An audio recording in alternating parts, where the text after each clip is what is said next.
Audio might just be the most important part of your videos, and although it really depends on you recording it well, there are some things we can do also in post-production inside Capcut to make it better or even cooler. So let's take a look here inside the audio panel. By having one clip selected, I just put one of these talking head videos on the timeline.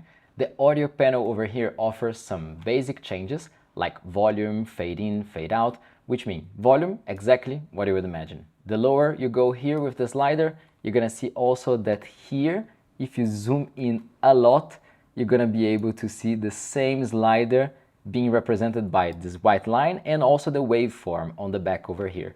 So if you change here or if you change over here, it's gonna be the same thing, depends on how you prefer to do it. Fade in and fade out, I use it to make the volume go from 0 to up in the case of the fade in, and fade out from normal volume to 0. And this, in the talking head video, doesn't make that much sense. But if you add a little bit of music on the background, let's say this one for example, let's just add it over here, and let's say you just want it to slowly fade in from 0. You can do it two different ways. The first one is by using the fading slider here, and it's gonna show you how many seconds it's gonna take for the music to arrive to its normal volume, and also is represented here by this black shadow.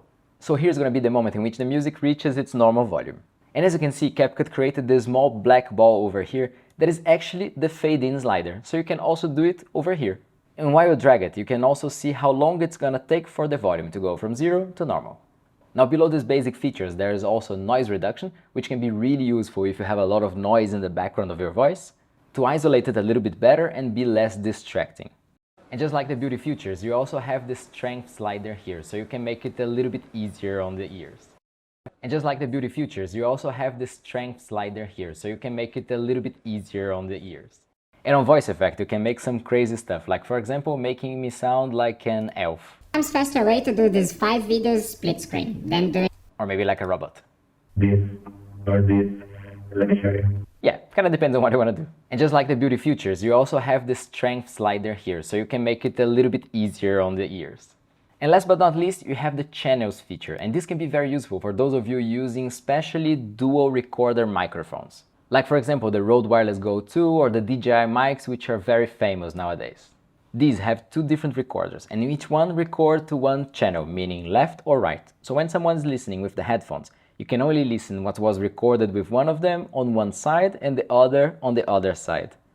So if you want to have a normal audio with both recorders sounding simultaneously, you have to come up to here and you can choose feel right with left or left with right depending on where the audio is.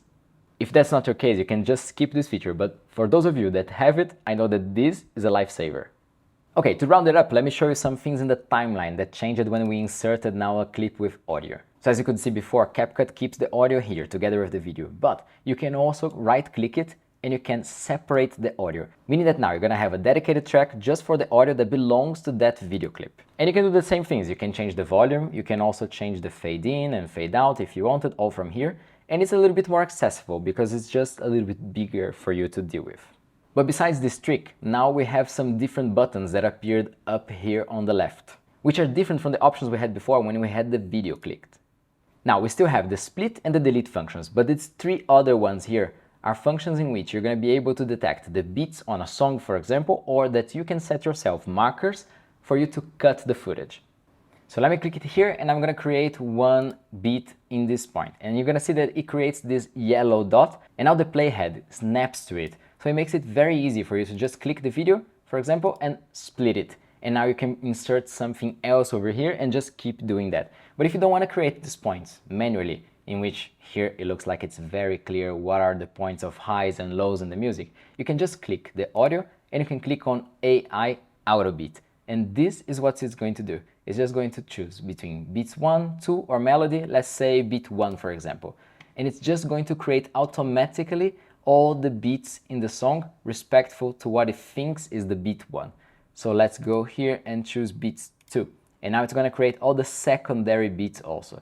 Let's see melody, and now it's going to create also these ones in which it's going to begin to go lower to enter the melody of the song. So now you got the whole audio track marked, ready for you to cut the video the way you want it. And this is very useful, especially for those short videos in which you have a very fast song and just a sequence of images or videos that alternate. You don't need to have a musical ear anymore, this is just gonna tell you exactly where to cut it. Now besides the music here in the audio panel, you're also gonna find sound effects. And you can also use the search to find whatever you want. So if you just searched for dog, for example, like we have here right now, and pressed enter, now you're gonna find a bunch of different sound effects related to dog. So all you have to do is add just like we did with the music, and you're gonna find it in a new audio track down here. Another very practical audio function is using the recording button over here. It opens up this dialog panel over here in which you can see the level, you can see what is the device that you're gonna record from. So in this case, I'm just gonna use this headset. You can set the volume, and you can also set options here like echo reduction or mute project.